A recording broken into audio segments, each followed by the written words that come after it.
Good morning again. Welcome back to Your Questions, Your Money here on the Fox Business Network. I'm Dagan McDowell. And I'm Ethel and you're Lucy, I've decided. No. But, you know, forget about us. We have this incredible panel of people who are sitting by here in studio and via remote to answer all of your questions. Frazer Rice of Wilmington Trust.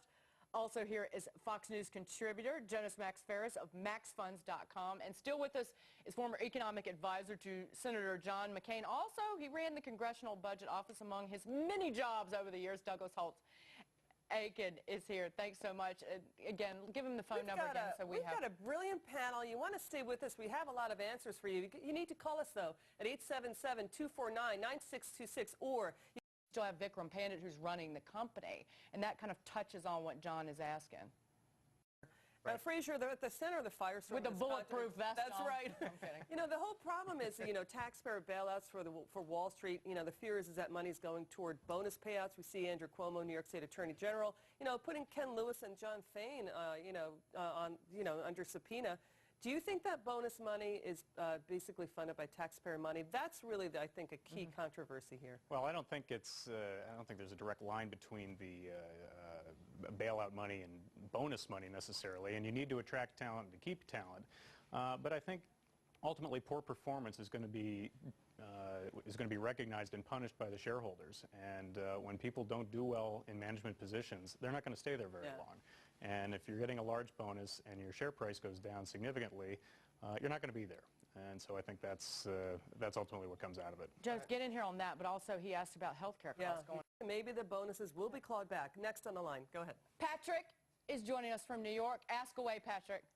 Hi, good morning. Hey there. My wife and I purchased our home during the peak of the housing market, and we're paying a PMI on our mortgage. And with our bonuses and our income tax and our saving, we're able to pay down our private mortgage insurance. My question is, should we pay down our credit card or should we pay down our PMI in order to keep us at the 38% of our monthly income?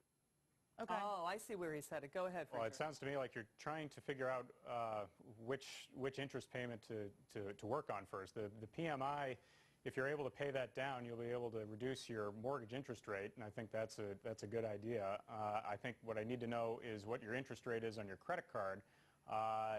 Both goals are very important to pay down. I would say that to the extent that you can keep current on your mortgage, that should be priority one. And if you can get your PMI down to a certain degree, that really helps. Everybody, you are watching Your Questions, Your Money on the Fox Business Network.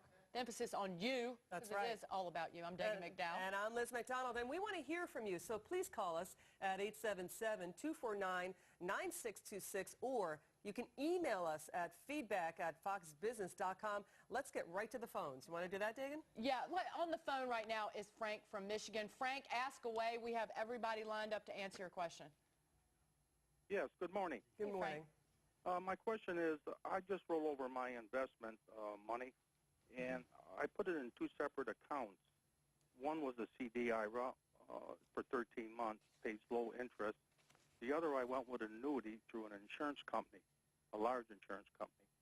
And the only trouble is that's not insured by FDIC. And then I was reading an article in the Reader's Digest saying about annuities isn't a safe place to put your money.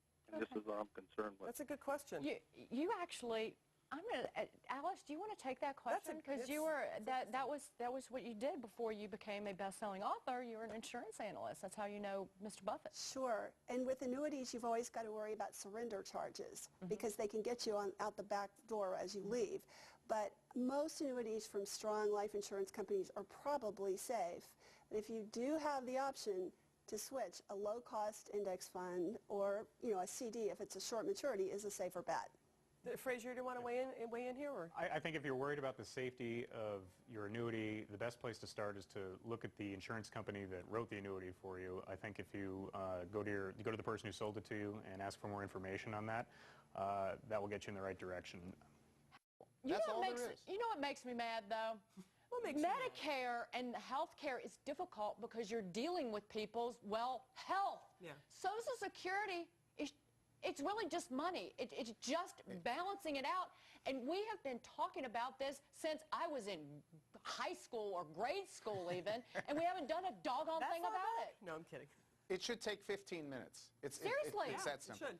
Well, I think, too, it's difficult because the demographics are very scary, and the costs of health care in the very scary, and the costs of health care in the last 6 months of life are the most expensive health care dollars that you spend. I think raising the retirement age is a great idea as far as doing what you can to incur better savings. I want to get right to the phone now. We've got Sandra from New Hampshire. Sandra, you're with us on Fox Business. Good morning. Good morning. I have a question. We're retired, and all our business is with Bank of America. And so my question is, if they do not pass the stress test and they nationalize this bank, how is that going to affect our ability to draw checks from our account? That is Sandra, you just asked a question I think is on the minds of a lot of people across the country. Thank you for asking that. Who would like to take it? Frazer? Maybe I'll take the first stab at that. I think Bank of America, like a lot of banks that are going through stress tests and so on, I think you can feel comfortable about two things. Number one, that the government is a substantial shareholder in the bank, and they have a vested interest in not seeing any sort of instability take part. And your funds are going to be covered by the FDIC, which is financed at a lower rate. Yeah, but Frazer, really, what's the advice, too, that you would give them? Well, I would say I like the idea of having cash in hand at this point in time. I think if you are underwater, it's important to know what your bank can do for you. I'd go to them and see what your options are.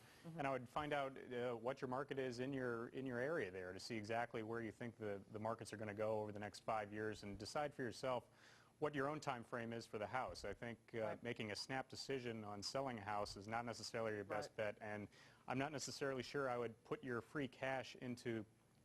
Well, my question is the financial panel as to whether they think this was a good strategy. I know the upside is you might miss the upturn in the market, but if you're diligent and you're watching the market start to go up, you can go back in and go back in a little at a time. And Rami, you've got a great question here, and this is one that gets on such my ninth nerve, Dig, and the buy and hold salesmen on Wall Street who trade their books every day, for God's sakes. This lovely gentleman got caught here. We're going to put a Wall Street banker on the spot here. He's not Wall Street, he's just a banker. He's a banker. He's, close enough. Not in. Go ahead, Frazer. I think your strategy was sound, and I think the most sound part about it was that you were retired. And I think you understood that you not only have to take care of those needs, but that you're looking forward for growth to take care of your future cash needs, and that your portfolio is going to have to be part of the main driver of cash flows for you going forward. I think the thought that you're following the market and looking for downturns and dips to buy in, it can be dangerous. I think timing the market is very difficult. But I think if you look at a 10-year time horizon and invest part of your portfolio... I just want to see what your panel's thoughts were on that, given the state of the economy, and if I should be more risky with individual stocks. Frazer Rice, from private banker here. Would you buy Berkshire Hathaway right now? I think there's a lot to recommend Warren Buffett and Charles Munger. Their track record is great, but I would go with a more diversified approach. I think that the way the markets are and with the components of business that he has in his portfolio, I'm not sure I'd be willing to make that bet, and I would go in a more diversified Why? route. What bothers you specifically? Well, I think as far as Berkshire Hathaway goes, I think they've things like American Express. I think you are looking at an American consumer that has gone from negative 2% savings rate to a 6% savings rate. I think businesses like that, American Express, and some of his banking holdings are going to be hurt. And so I think you're better off going with a more diversified approach. But, Joe, it's a lot more than the stock holdings. It's listening. What can she do? She's still on the phone. I'm wondering if you talk to the Attorney General of Utah or where you're from, I would just go up the ladder until somebody listens. I think the state Attorney General is a good place to start. I think this is a major issue locally. And I'm not sure who you talk to on the federal level or at the banking regulator level, but I would keep going with it. And people are noticing. This is a very important issue, and especially when you're dealing with fraud and crossing out of documents and things like that, that's just a travesty. You got a good plaintiff's attorney, too. Yeah, So a Roth IRA or a 403b7, which one do you max out first is your question. Right. Good All right, question. great. Joe? I would always put money in the IRA and the Roth if you can, because you're building tax-free money. But first and foremost, thank you for your service. We need more good teachers.